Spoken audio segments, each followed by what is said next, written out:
வணக்கம். ஸ்ரீ சக்தி விநாயகர் ஜோதிடம் ஜெகதீஸ்வரனின் அன்பு நேயர்களுக்கு என் அன்பான வணக்கங்கள். நம்ம இந்த காணொலியில என்ன பார்க்க போறோம்னு பார்த்தீங்கன்னா, மார்ச் மாதம் விருச்சிக ராசி பலன்கள் நம்ம பார்க்க போறோங்க. பொதுவாகவே விருச்சிக ராசிக்காரங்க செவ்வாயோட அதிபதி. இப்ப செவ்வாய் பார்த்துட்டீங்கன்னா ஒரு மண் சார்ந்த விஷயங்கள் எப்பவுமே பார்த்தீங்கன்னா ஒரு குழப்பங்கள். அதாவது விருச்சிக ராசிக்காரங்க ஒரு முடிவு எடுக்கிறதுக்கு பல முறை யோசிப்பாங்க. இது மாதிரி பண்ணலாமா, அது மாதிரி பண்ணலாமா, அப்படி இருக்குமா, இப்படி இருக்குமா அப்படிங்கிற ஒரு யோசனையிலே பல விஷயங்கள் வந்த வாய்ப்பை தவற விட்டுருப்பாங்க. ஆனா கிட்டத்தட்ட இந்த ஒரு 3 மாதத்துல பாத்தீங்கன்னா வாய்ப்புகள் உங்களுக்கு தேடி வந்திருக்கும். சில பேர்த்துக்கு பார்த்துட்டீங்கன்னா வந்த வாய்ப்பை பயன்படுத்த முடியாம போகலாம், தடங்கள் ஆயிருக்கும், குழப்பங்கள் இருந்திருக்கும். நம்மளால எதுவுமே முன்னாடி நின்று எதுவுமே நம்மளால பண்ண முடியாதா அப்படிங்கிறது இருக்கும். ஏன்னு கேட்டீங்கன்னா செவ்வாய் பாத்தீங்கன்னா ஒரு ரத்தக்காரகன், ஒரு பூமிக்காரர். நீங்க கோபத்தில் எடுக்கிற முடிவும் அவசரப்பட்டு பேசுற வார்த்தைகளும் தப்பா போயிடும். ஆனா அதுக்கு அப்படியே மாறாக இந்த மாதத்துல உங்களுக்கு நல்ல மாற்றங்கள் கண்டிப்பா வரும்.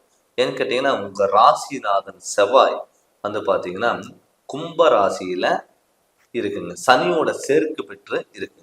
இப்ப சனி, செவ்வாய், சுக்கிரன், புதன், சூரியன் பிற்பாதுல சூரியனும் புதனும் பாத்தீங்கன்னா மேன் ராசியில இடம் பெற போறாரு.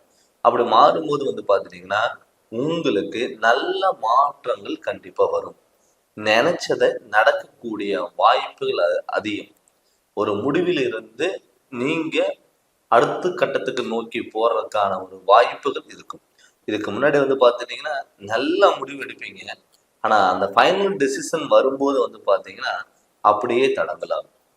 அது பாத்தீங்கன்னா நீங்க மத்தவங்களை சார்ந்து இருக்கும்போது அது உங்களுக்கு தடங்களா மாறும். இப்ப உங்க ராசிக்கு 11ஆம் இடத்துல பாத்தீங்கன்னா லாபஸ்தானம். அந்த லாபஸ்தானத்துல கேது பகவான் இருக்கும்போது என்னன்னா நமக்கு வருமானங்கள் வரும். அந்த வருமானங்கள் வரும்போது தேவையில்லாத செலவுகளும் நமக்கு பின்தொடர்ந்து வரும். நீங்க பாத்தீங்கன்னா கையில பணம் இருக்குதுன்னு சொல்லிட்டு நீங்க ஆடம்பரங்கள் முடிஞ்ச அளவுக்கு நீங்க தவிர்த்துக்கணும். அப்படி தவிர்க்கும் போது உங்களுடைய எண்ணங்களும் உங்களுடைய ஆசைகளும் நீங்க நினைச்சது நடக்கக்கூடிய ஒரு வாய்ப்புகள் இது அதிகமாகவே அமையும். அது இல்லாம பாத்தீங்கன்னா உங்க ராசிக்கு 5ஆம் இடத்துல ராகு பகவானும் புதன் சேர்க்கை. இப்ப ராகு பகவானும் புதன் சேர்க்கை இருக்கும் போதும் அம்மா வகையில் உறவு முறைகள் பாத்தீங்கன்னா கொஞ்சம் தாய்மமான வர்க்கம் நம்ம எடுத்துக்கலாங்க. அப்படி எடுக்கும்போது உங்களுக்கு அவங்களான நமக்கு மனக்குழப்பங்கள் வரலாம். நிறைய பேர் பாத்தீங்கன்னா பூர்வீக சம்பந்தப்பட்ட பிரச்சனைகள் இருக்கும். இப்ப விருச்சிக ராசிக்காரங்க பொதுவாகவே பாத்தீங்கன்னா இடம் விட்டு இடம், தாவு விட்டு தாவும், மனம் விட்டு ஒரு இடத்துல இருக்கக்கூடிய ஒரு சூழ்நிலை இல்லாம எல்லாமே பாத்துட்டீங்கன்னா இங்க ஒரு 3 மாசம், அங்க ஒரு 6 மாசம் பறக்கதான் பார்க்குமே தவிர ஒரு இடத்துல இருக்க விடாது. நிறைய பேர் பாத்துட்டீங்கன்னா பூர்வீக வீட்டுல நம்ம போய் இருக்க முடியாதான், இல்ல நம்ம சொந்த ஊரை விட்டுட்டு தான் வெளியே போய் தான் இருக்கணுமா, சொந்த ஊர்ல இருக்க முடியாதா, இல்ல பூர்வீகத்தினால ஏதாவது நமக்கு பிரச்சனை வருமா அப்படிங்கிறது பல குழப்பங்கள் உங்களுக்குள்ள இருந்திருக்கும். ஆனா அந்த பூர்வீக பிரச்சனை உங்களுக்கு விலக போகுது. அந்த பூர்வீக வீட்டுல ஒரு பூர்வீக இடத்துல நீங்க தாராளமா இருக்கலாம். இப்ப நிறைய பேர் பாத்துட்டீங்கன்னா நாங்க வாடகை வீட்லயே இருக்கோம், எங்களால சொந்த வீடு கட்டி இருக்க முடியாதா அப்படின்னு நினைச்சவங்களுக்கு இந்த விருச்சிக ராசிக்காரங்க இந்த மாதத்துல நீங்க வீடு கட்ட வேண்டிய யோகம், அதாவது மண் சார்ந்த யோகம் உங்களுக்கு வரப்போகுது. அதனால நீங்க வீடு கட்டுறக்கோ இல்ல இடம் வாங்குறக்கோ இல்ல பழைய வீடு ஆல்ட்ரேஷன் ஏதாவது பண்றக்கோ அது மாதிரி உங்களுக்கு வாய்ப்புகள் தேடி வரும். அப்படி வாய்ப்புகள் நீங்க தேடி வரும்போது அதை நீங்க முழுமையா நீங்க பயன்படுத்திக்கோங்க. அப்படி நீங்க முழுமையா பயன்படுத்தும் போது உங்களுக்கு அது கண்டிப்பா நடக்கும். நிறைய பேர் பாத்தீங்கன்னா கிட்டத்தட்ட ஒரு 5-6 மாசமா ஆல்ரெடி வீடு கட்டியிருப்பீங்க, லோன் உங்களுக்காக அப்ளை பண்ணியிருப்பீங்க. நிறைய பேர்த்துக்கு லோன் கிடைக்காம கூட இருந்திருக்கலாம். வீடுக்கு கட்டிட்டு பாதியில நிற்கக்கூடிய ஒரு சூழ்நிலைகள், ஏதாவது தேவையில்லாத பிரச்சனை பாதியில நிற்கக்கூடிய சூழ்நிலைகள் எல்லாம் உருவாயிருக்கலாம். ஆனால் இந்த மாதத்துல கண்டிப்பா அது வீடு கட்ட வேண்டிய ஒரு யோகம் கண்டிப்பா இருக்கும். அது இல்லாம உங்க ராசிக்கு 6ஆம் இடத்துல பாத்தீங்கன்னா குரு பகவான், அதாவது மேச ராசியில உங்க ராசிக்கு 6ஆம் வீட்டுல பாத்தீங்கன்னா குரு பகவான். அப்படி குரு பகவான் இருக்கும்போது எதிரிகளை எப்பவுமே வெல்லக்கூடிய ஒரு வாய்ப்புகள் இருக்கும். சொந்த பந்தங்கள் வந்து பாத்தீங்கன்னா ஒரு பேருக்கு சொல்லிக்கலாம், பெருமைக்கு சொல்லிக்கலாம். மற்றபடி அவங்களால நமக்கு எந்த ஒரு புரோஜனம்ங்கிறது கண்டிப்பா இருக்காது. சுபகாரியங்கள் எல்லாம் தடப்பட்ட ஒரு வாய்ப்பை வந்து இந்த மாதத்துல உங்களுக்கு அது வந்து விலகி போறதுக்கான வாய்ப்புகள் அதிகம்.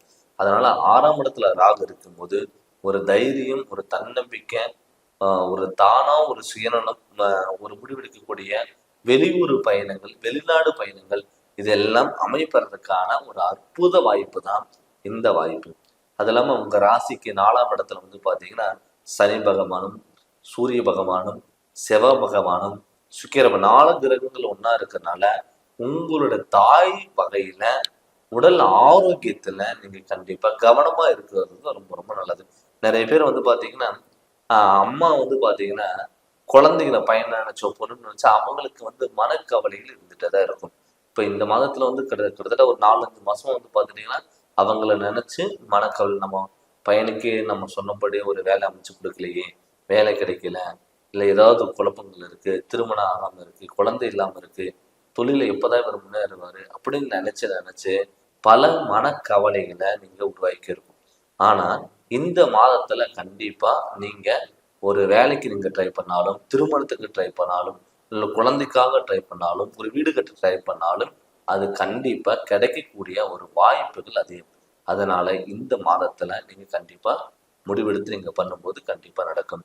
அதே மாதிரி கணவன் மனைவிக்குள்ள, இப்ப கணவன் மனைவிக்குள்ள எந்த ஒரு விஷயமா இருந்தாலும் விட்டு கொடுத்துட்டு போறது நல்லது. ஏன்னு கேட்டீங்கன்னா இந்த விருச்சிக ராசிக்காரங்க ஆல்ரெடி செவ்வாய் அதோட அதிபதி வந்து பாத்தீங்கன்னா, இப்ப செவ்வாய் வந்து பார்த்தா உங்க ராசிநாதன் அதிபதி சனியோட அதிபதியோட சேர்க்கை பெறும்போது கணவன் மனைவிக்குள்ள கருத்து வேறுபாடுகள் வந்தாலும் விட்டு கொடுத்துட்டு போறது நல்லது. நமக்கு தான் எல்லாமே தெரியும், நான் போற வழிதான் கரெக்டு, நான் பண்ற வழிகள் தான் கரெக்டு அப்படின்னு இல்லாம எது பண்ணாலும் நீங்க யோசிச்சு நீங்க பண்ணும்போது கண்டிப்பா கணவன் மனைவிக்குள்ள ஒரு ஒற்றுமைகள் கண்டிப்பா நிலவும். திருமணம் ஆகாதவங்களுக்கு இப்போ உங்க ராசிக்கு 7ஆம் இடத்தோட அதிபதி வந்து பாத்தீங்கன்னா சுக்கிரன். இப்ப சுக்கிரன் வந்து பாத்தீங்கன்னா சனி சுக்கிரன் சேர்க்க பெறும் பொழுதே உங்களுக்கு திருமண யோகங்கிறது கண்டிப்பா கைக்கூடி வரும். நிறைய பேர் வந்து பாத்தீங்கன்னா விருச்சிக ராசிக்காரங்க நமக்கெல்லாம் திருமணம் நடக்காதா, நீங்க போய் ஒரு பொண்ணை பாத்தீங்கன்னா அந்த பொண்ணுக்கு கல்யாணங்கிறது ஆயிரும், அது மாதிரி பையனை பார்த்து பையனுக்கு கல்யாணம் ஆயிரும். அதாவது சுபகாரியங்கள் எல்லாம் தடங்களா மாற்றும். சுபகாரியங்கள் வந்து பாத்தீங்கன்னா உங்க ராசிக்கு 6ஆம் இடத்துல குரு மாரகாதிபதியில மறைஞ்சிருக்கனால சில பேர்த்துக்கு வந்து பாத்துட்டீங்கன்னா சுபகாரிய யோகங்கள் தடங்களாகலாம். அதனால கிட்டத்தட்ட இந்த ஒரு 1.5 வருஷமா நீங்க ஸ்டெப் எடுத்திருந்தீங்கன்னா அது தடங்களாயிருக்கும். இப்போ உங்க ராசிக்கு 12ஆம் இடத்துல இருக்கிற கேது பகவான் 11ஆம் இடத்துல லாபஸ்தானத்துல இருக்கும்போது கண்டிப்பா உங்களுக்கு நல்ல காரியங்கள் கண்டிப்பா கைக்கூடி வந்திருக்கும். அது இந்த மாதத்துல நீங்க முழுமையா பயன்படுத்திக்கோங்க. நம்ம என்னதான் வந்து கோச்சாரப்படி கிரகநிலைக்கு நம்ம பார்த்தாலும் தன்னுடைய சுய ஜாதகத்துல நடக்கக்கூடிய திசாபுத்திகள் எப்படி இருக்கு, நம்ம ஜாதகத்துல யோகமான ஜாதகமா இல்ல தோஷம் ஏதாவது இருக்கா அப்படின்னு நீங்க கண்டிப்பா உங்க ஜாதகத்தை பத்தி நீங்க கேட்டு தெரிஞ்சுக்கணும். இப்ப நம்ம ஜாதகத்துல ஏதாவது தோஷங்கள் இருந்தால் அதுக்கு தகுந்த வழிகளும் பரிகாரங்களை நீங்க பின்பற்றும் போது உங்களுக்கு நல்ல மாற்றங்கள் வரும், நல்ல யோகத்தை பயன்படுத்திக்கலாம். அதனால உங்களுடைய ஜாதகத்தை நீங்க முழுமையா தெரிஞ்சுக்கோங்க. நீங்க ஜாதகம் பார்க்கணும்னு சொல்லி நீங்க விருப்பப்பட்டீங்கன்னா கீழே வர வாட்ஸ்அப் நம்பருக்கு உங்களுடைய ஜாதகம் அனுப்பி விட்டுட்டு ஃபோன் பண்ணி கன்சல்ட் பண்ணுங்க. கண்டிப்பாக உங்களுக்கு நல்ல விளக்கங்கிறத நான் தரேங்க. இந்த சேனல் நீங்கள் ஃபஸ்ட் டைம் பார்க்குற மாதிரி தான் சப்ஸ்கிரைப் பண்ணுங்க, பெல் பட்டனை டச் பண்ணுங்க, உங்கள் நண்பர்களுக்கு ஷேர் பண்ணுங்க. நன்றி, வணக்கம்.